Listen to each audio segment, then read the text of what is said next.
Sejam bem-vindos a mais uma leitura diária. A passagem de hoje se encontra no livro de Miqueias, do capítulo 1 ao capítulo 4. Esta é a mensagem que o Senhor Deus deu a Miqueias, da cidade de Moresete. Miqueias teve estas visões a respeito das cidades de Samaria e de Jerusalém, durante os reinados de Jotão, Acás e Ezequias, na terra de Judá. O julgamento de Samaria. Escutem todos os povos, prestem atenção, todos os moradores da terra. O Senhor vai ser testemunha contra vocês. Do seu templo no céu, ele falará. Ele descerá do lugar onde mora e caminhará sobre as montanhas. Debaixo dos seus pés, as montanhas se desfazem. São como cera que se derrete no fogo. Os vales se abrem, como se uma enchente os cortasse ao meio. Tudo isso acontecerá porque o povo de Israel pecou e se revoltou contra Deus. Quem é culpado da revolta de Israel é o povo de Samaria. E quem é responsável por haver santuários pagãos em Judá é o povo de Jerusalém. Por isso, o Senhor diz: Eu farei com que a cidade de Samaria vire um montão de ruínas em campo aberto. Farei com que seja um lugar para a plantação de uvas. Farei com que as pedras da cidade rolem monte abaixo e que os alicerces das casas de Samaria fiquem aparecendo. Todas as imagens serão destruídas, toda a riqueza conseguida à custa das prostitutas dos seus templos pagãos será queimada, e todos os ídolos virarão um monte de ruínas. Tudo o que foi comprado com o dinheiro das prostitutas será usado para pagar as prostitutas em outros templos pagãos. Os inimigos chegam perto de Jerusalém. Por isso, eu choro e grito de dor, e em sinal de tristeza, ando descalço e nu, uivando como uma raposa e soltando gritos de dor como um avestruz, pois os ferimentos do povo de Samaria não podem ser curados. A destruição já atingiu Judá e está perto de Jerusalém, onde vive o meu povo. Não contem em Gate a nossa derrota, nem comecem a chorar. Povo de Bet-Leafra, olhem no chão em sinal de desespero. Moradores de Safir, vão nus envergonhados para o cativeiro. Os que vivem em Zanã não devem sair da cidade. Quando virem o povo de Bet-Ezel chorar, vocês saberão que eles não os podem ajudar. Os que moram em Marote esperam ansiosos por socorro, pois o Senhor fez a desgraça chegar bem perto de Jerusalém. Moradores de Laques, atrelem os cavalos aos carros. Vocês fizeram o mesmo que os israelitas, isto é, levaram o povo de Jerusalém ao pecado. Portanto, povo de Judá, diga adeus à cidade de Moresete e Gate.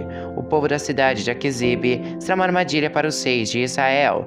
O Senhor Deus diz: Vou entregar a cidade de Marissa nas mãos do inimigo, e as autoridades de Israel irão se esconder na caverna que fica perto da cidade de Adulã.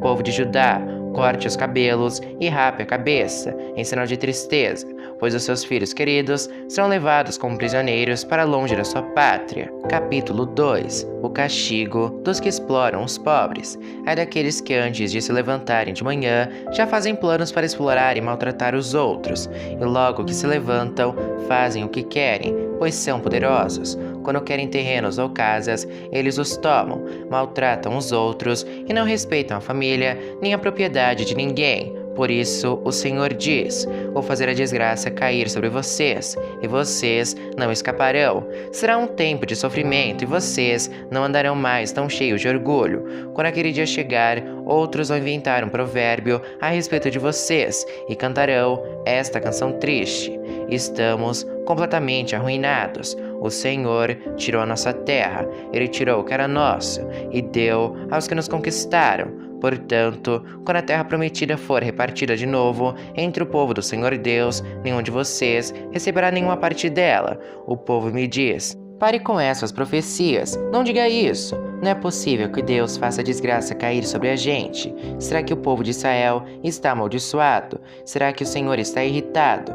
É assim que ele age. O Senhor Deus diz: De fato, as minhas palavras fazem bem aos que são bons, mas vocês, como se fossem inimigos, atacam o meu povo. Os homens voltam da guerra pensando que estão sãos e salvos, mas vocês roubam as suas roupas. Vocês expulsam dos seus lares queridos as mulheres do meu povo. E assim os filhos delas perdem para sempre as bênçãos que prometi. Saiam daqui, vão embora, pois não é este lugar onde vocês vão descansar em paz. Aqui há tanta gente desonesta e sem vergonha que a destruição vai ser total. O profeta que essa gente prefere é aquele que anda pregando mentiras e falsidades, prometendo vinho e bebida forte para todos. Deus promete salvar o povo. O Senhor diz ao povo de Israel: Eu reunirei todos vocês que restarem e os trarei de volta para a terra prometida, como o pastor leva as ovelhas para o pasto ou as recolhe no curral, e mais uma vez as cidades do país ficarão movimentadas e cheias de gente. Deus abrirá o caminho para o seu povo, e eles sairão livres pelos portões da cidade. O Rei, o Senhor, irá na frente, e todos o seguirão. Capítulo 3. Mensagem contra as autoridades e os profetas.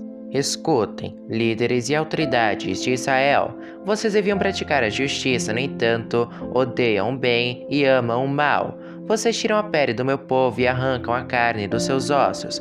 Vocês devoram o meu povo, arrancam a pele, quebram os ossos e cortam a carne em pedaços, como se faz com a carne que vai ser cozinhada. Virá o dia em que vocês clamarão ao Senhor Deus, mas Ele não os atenderá. Vocês fazem o que é mal e por isso Ele não virá às suas orações. Os profetas enganam o povo. Para os que eles pagam, eles prometem paz, mas ameaçam com guerra os que não lhes dão nada. O Senhor diz a esses profetas: em vez de visões, vocês terão a escuridão, e em vez de revelações, haverá somente trevas para vocês. A luz do dia vai desaparecer para vocês, e a escuridão da noite cairá sobre vocês. Os adivinhos e os que dizem o que vai acontecer no futuro passarão vergonha, não receberão resposta de Deus e por isso ficarão desmoralizados. Mas, quanto a mim, o Espírito do Senhor me dá poder, amor pela justiça e coragem para condenar os pecados e as maldades do povo de Israel. Escutem, líderes e autoridades de Israel. Vocês odeiam o que é bom e torcem a justiça. Vocês estão construindo Jerusalém, a cidade santa, sobre um alicerce de injustiças e de crimes de sangue. As autoridades de Jerusalém aceitam dinheiro para torcer a justiça, e os sacerdotes cobram para ensinar a lei, e os profetas exigem pagamento para adivinhar o futuro. Mas mesmo assim, eles afirmam que recebem a ajuda de Deus. Eles dizem: nenhum mal vai acontecer, porque o Senhor está do nosso lado. Portanto, por causa de vocês, Jerusalém vai virar um montão de pedras. O monte Sião vai ser arado como um campo, e o lugar onde fica o templo se tornará uma floresta. Capítulo 4. O reinado de paz de Deus, o Senhor. No futuro, o monte do templo do Senhor será mais alto de todos, ficará acima de todos os montes. Todas as nações irão correndo para lá, e esses povos dirão: vamos subir o monte do Senhor, vamos ao templo do Deus de Israel. Ele nos ensinará o que devemos fazer, e nós andaremos nos seus caminhos. Pois os ensinamentos do Senhor vêm de Jerusalém, é do monte Sião que ele fala ao seu povo. Ele traz juízo entre muitos povos, e decidirá questões entre grandes nações distantes. Os povos transformarão as suas espadas em arados e as suas lanças em foices. Nunca mais as nações farão guerra, nem se prepararão novamente para batalhas. Todos viverão seguros, e cada um descansará calmamente debaixo das suas figueiras e das suas barreiras. Esta é a promessa do Senhor Todo-Poderoso. As outras nações adoram e obedecem os seus deuses, mas quanto a nós, o Senhor é o nosso Deus, e nós o adoraremos e lhe obedeceremos para sempre. Deus salvará o seu povo. O Senhor Deus diz: virá o dia em que eu reunirei aqueles que sofrem, todos os que eu castiguei, quando os expulsei da sua pátria. Trarei de volta dos países distantes todos os que estiverem vivos e farei deles uma nação poderosa. Eu, Senhor, reinarei no monte Sião, e daquele tempo em diante para sempre eles serão novamente o meu povo. E Jerusalém, o lugar de onde eu, como pastor de ovelhas, olho e cuido do meu povo, voltará a ser a capital do país, a cidade mais importante de Israel. Jerusalém, por que é que você está chorando como uma mulher que está com dores de parto? Será que é porque você não tem rei e os seus conselheiros morreram? Jerusalém, torça-se de dor e grite como uma mulher que está dando à luz, pois os seus moradores vão sair e morar nos campos e depois irão até a Babilônia. Mas o Senhor os salvará e os livrará do poder dos inimigos. Muitas nações se reuniram para atacar Jerusalém. Essa gente diz: Jerusalém deve ser destruída e profanada.